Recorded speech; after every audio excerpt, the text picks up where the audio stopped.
Les voy a hablar sobre el tema el hombre, un ser especial para Dios.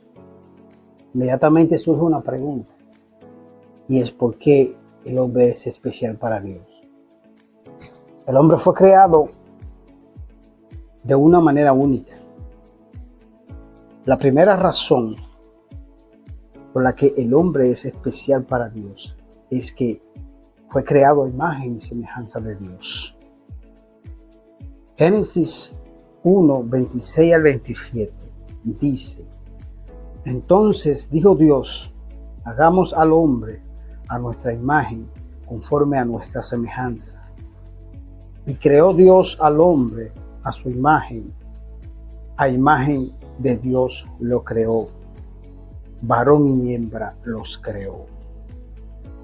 Esto distingue al ser humano del resto de la creación.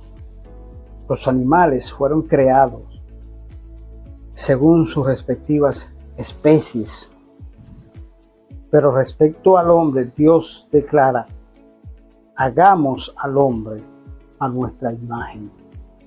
Ahora surge una pregunta: ¿a quién se parece Dios? ¿Se parece a los chinos, africanos, a los alemanes, americanos? ¿A quién? ¿Cuál es la fisonomía de Dios?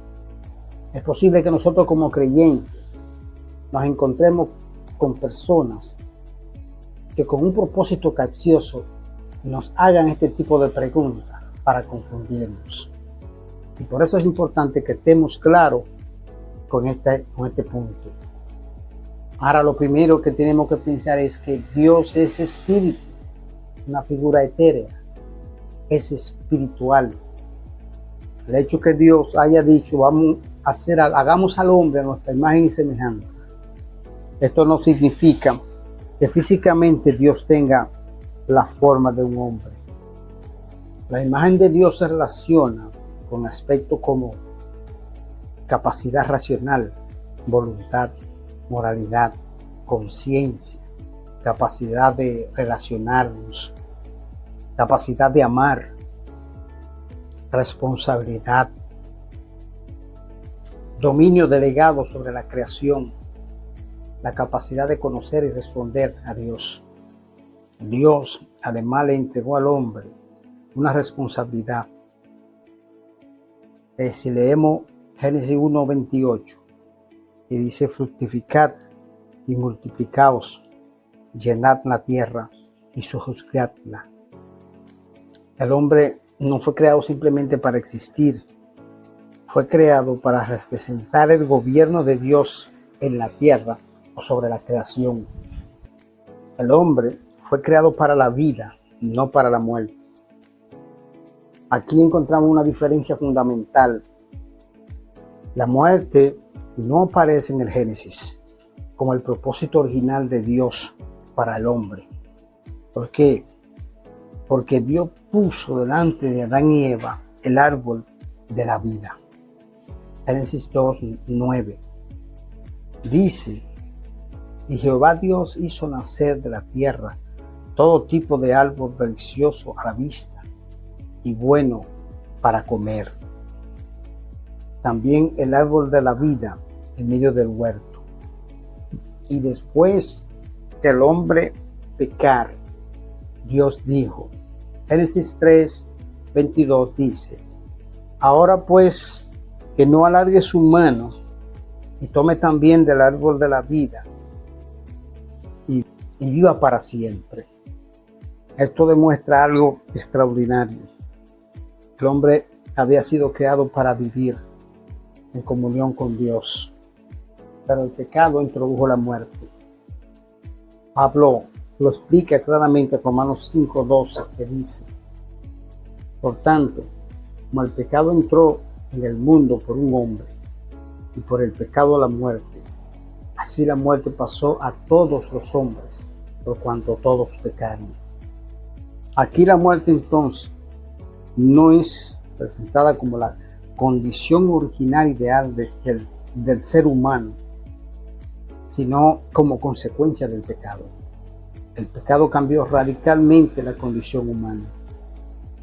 Génesis 3, representa una de las mayores tragedias de la historia bíblica. Allí Adán desobedeció y como consecuencia entraron pecado, separación de Dios, vergüenza, dolor, corrupción, sufrimiento, muerte. Y por ende surgieron sentencias. Fíjate lo que dice Génesis 3:19. Pues polvo eres y al polvo volverás. Aquí encontramos el contraste. Génesis 1 al 2. Creación, comunión y vida. Génesis 3. Rebelión, separación y muerte.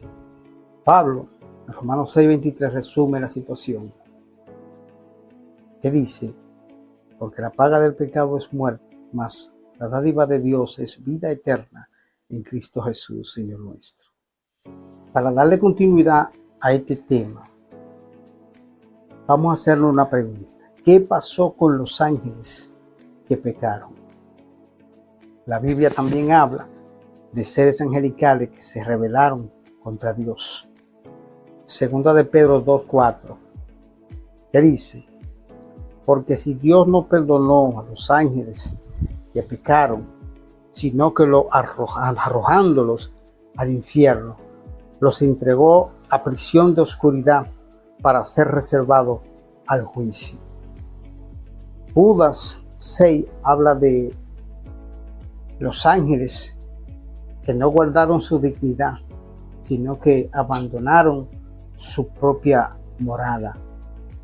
La Escritura presenta su rebelión como algo real y grave. Pero aquí debemos hacer una distinción fundamental. La Biblia no presenta un plan de salvación para los ángeles caídos. En cambio, presenta claramente la encarnación y muerte de Cristo como obra de redención para la humanidad. Vamos a ver ahora uno de los grandes misterios de la redención. El autor a los Hebreos hace una afirmación impresionante. Hebreos 2:16, que dice, porque ciertamente no socorrió a los ángeles, sino que socorrió a la descendencia de Abraham. Aquí el contexto está hablando de Cristo, que haciéndose verdaderamente hombre, para él participar de nuestra condición. Yo pienso que esto es extraordinario. Cristo no tomó naturaleza angelical para redimir a los ángeles caídos. Tomó naturaleza humana para redimir al ser humano. Por eso la encarnación de Cristo constituye uno de los acontecimientos centrales de todo este acto de amor de Dios para salvar a la humanidad. El hombre cayó, pero Dios no lo abandonó. Aquí aparece el corazón del tema. El pecado produjo separación, pero Dios inmediatamente comenzó a revelar su propósito redentor.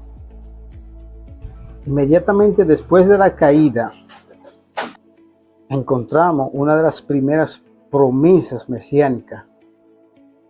Se encuentra en Génesis 3:15, donde Dios declara a la serpiente, y pondré enemistad entre ti y tu simiente, entre ti y la mujer, y entre tu simiente y la simiente suya.